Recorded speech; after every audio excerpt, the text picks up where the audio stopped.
Hey there. I wanted to do a quick video on one thing that I changed, just one, and lost 8 pounds in February.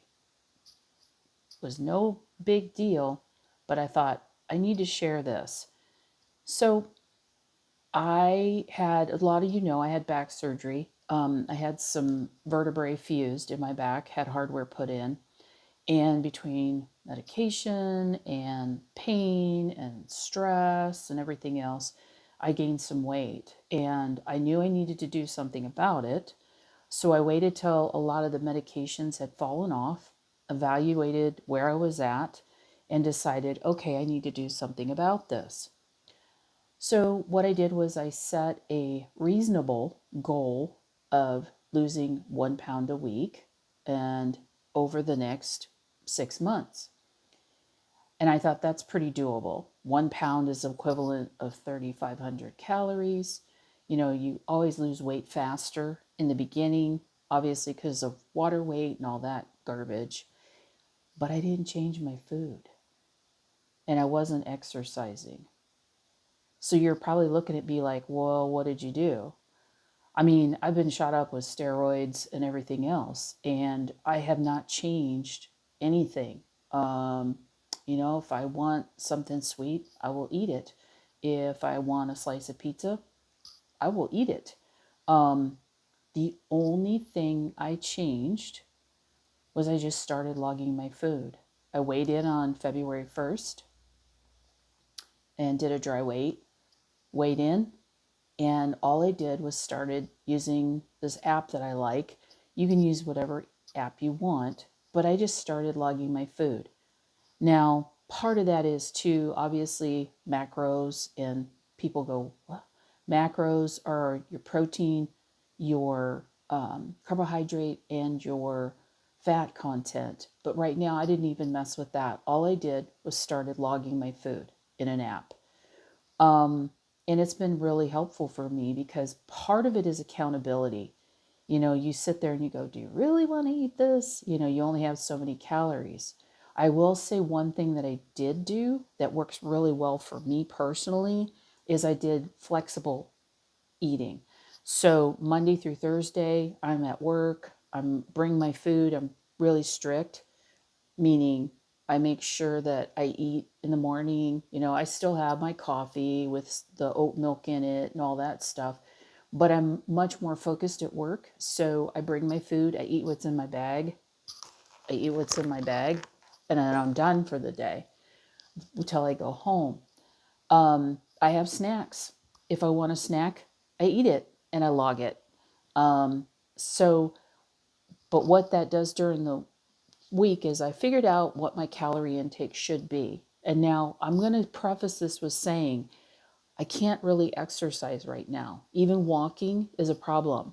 So I knew, as I've told people many times on my YouTube channel and where I've been doing training, that 80% of weight loss is your nutrition and 20% is exercise. And the exercise is more to build up your cardiorespiratory system, to shape your body. It starts, abs are made in the kitchen, and you'll hear different comments and all that monkey business. But I'm just letting you know, all I did, the only thing I did was I started tracking my food, what I was eating, what I was putting in my mouth, good, bad, or indifferent. So Monday through Thursday, I have 1 calorie range that I stay in. And then on Fridays, Saturdays, and Sundays, I have a little bit higher calorie range. And I do that because my weekends are more relaxed. I'm eating with the family. You know, you're out, you go out for lunch, whatever. It's the only thing I did. And I lost 8 pounds in February. This is no joke. I was stunned. I was kind of like, I figured a couple pounds for water weight, that kind of thing.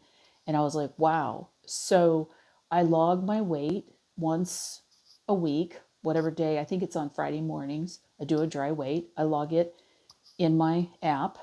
Um, and I'm not promoting any app. I use I'm trying to remember the name of it. It's one that I've talked about before, and I'll put it in the links below.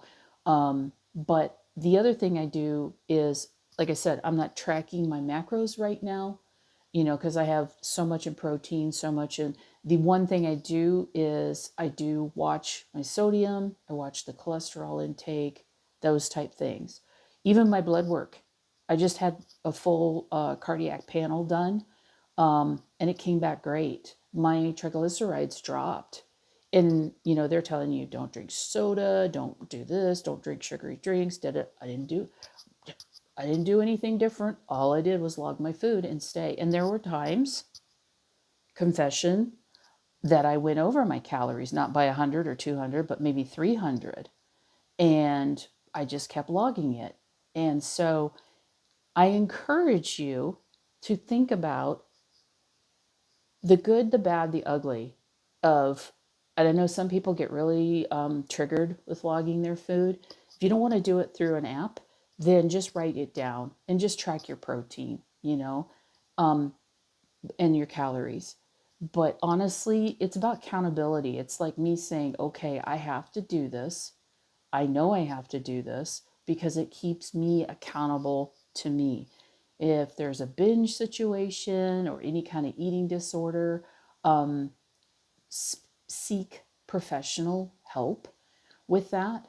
I did years ago, because it'll help you. But this is not a stressful thing for me anymore. It was funny because I was on another app, um, my Fitness Pal, pretty famous one. A lot of people have used it, and I got to the point where I couldn't log my food in it because I was so restrictive that it became a trigger for me. So I went to this, I think it's called Food It or something, but I'll link it below. And again, it was just like night and day. I was really, really surprised how it was easier for me to do. I didn't have that negativity towards the app, and I just do it. A lot of people get confused because sometimes if you can't scan it, um, you'll go, well, which one do I put? Well, like with MyFitnessPal, you'll log in and there'll be like some that are high calories, some that are low, some that are in between. I always went with the in between or the higher one. Um, but again, as long as you're within 1 to 200 calorie swing, um, you're fine. If you can exercise, just walk, make it easy on yourself. I've got tons of videos on my YouTube channel. There's a lot of stuff, easy stuff on there. If you can't walk, I've got stretching, yoga, anything to get your heart rate up a little bit. But if you can't, like right now, I'm struggling. I'm going back into PT, which in a way I'm kind of excited about just so I can move. But again, I haven't been exercising. I burn anywhere from 4,500 to 6,500 calories on an average day. Just, going to work and doing whatever I do. But it's not like I'm blowing an 8 to 10,000 step thing a day. Um, and that's it. The only thing I really, really changed was I put myself in kind of a positive headspace of, I need to do this. I want to do this. And I'm just going to log my food. That's it. That's all I did. I think we make such a big deal over it. A 10% reduction in your weight can make huge impact on your numbers of your health, A1C, your blood cultures, all that stuff. It can make a huge impact. So just some food for thought, of maybe just start tracking your food and see where you're at. Then you can tweak it from there. Um, it's been easy. To be honest with you, it's been really easy for me this time around. And um, I knew I had to do something because I knew it was like, nope, I saw that number and I was like, no, I need to start really being accountable to myself. And that's the hardest part of it, to be honest with you, is to finally get in your head and say, okay, enough's enough. I haven't been watching what I've been eating. I've just been eating. And to be honest with you, I learned something about myself. I've had, skin removal, plastic surgeries. I've had other surgeries. I've learned one of my one of the things that I do to soothe myself when I'm having pain, whether it's mental pain from drama or life, or physical pain from surgeries, because I eat to self soothe. Because when you're in that constant kind of pain, your brain's like, this isn't good. So I really watched it this time when I had this last surgery. And I'll tell you, back surgery is no joke. It was one of the most painful things I've ever been through. I'm going to be straight with you. It was extremely painful, comparatively speaking, to skin removal or gallbladder or like my gastric or appendix, those type things. Wow, it's not an easy surgery, and it'll kick your butt. So you got to go into it with the headset that this is going to be, and for somebody like me who's so stinking determined, accepting help from people, accepting that, they need to help you get up, they need to help you get down, take a shower. It was pretty challenging for me because I'm an extremely strong-willed, independent person. Shocker. So just think about this as a possibility for you if you've been trying to lose, some weight, get into a healthy range. I'm not going to go crazy. Am I going to go back to, being 135 pounds? No, because that wasn't healthy for me. I'm doing this slow and healthy.